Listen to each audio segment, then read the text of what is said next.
வாங்க. இளம் வயது காத்தவராயனின் தனுஷ் பெற்றோர்கள் சிறு வயதில் சந்தைக்கு போயிட்டு வருகிறோம் என சொல்லிவிட்டு செல்கின்றனர். அவர்களுக்கு என்ன ஆனது என்றே தெரியவில்லை. திரும்பி வரவே இல்லை. தெரிந்த சாமியாரிடம் 2 தம்பி மற்றும் ஒரு தங்கையுடன் அடைக்கலம் அடைகிறார். ஆனால் பெண் குழந்தையை விற்று பணம் பார்க்க அந்த சாமியார் நினைக்க அவரை போட்டு தள்ளிவிட்டு செல்வராகவனின் சரக்கு வண்டியில் ஏறி சென்னைக்கு வந்து விடுகிறார். மூத்த தம்பி சந்தீப் கிஷன் குடிகாரன், தூங்குமூஞ்சி, உதவாக்கரை. அவருக்கு ஒரு காதலி அபர்ணா பாலமுரளி.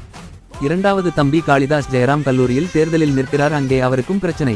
மூன்றாவது தங்கை துர்காவுக்கு துஷாரா விஜயன் திருமணம் செய்து பார்க்க ஆசைப்படுகிறார். இதற்கு இடையே துரை, சரவணன், சேது, SJ சூர்யா இடையே கேங்வார் ஏற்படுத்தி தனது பழிவாங்கும் படலத்தை போலீஸ் அதிகாரியான பிரகாஷ் ராஜ் சைலண்டாக செய்கிறார். தம்பிக்காக துறையை போட்டு தள்ளும் தனுஷ் சேதுவிடம் பகைமையை வளர்த்து கொள்ள இறுதியில் என்ன ஆனது என்பது தான் இந்த ராயன் படத்தின் கதை.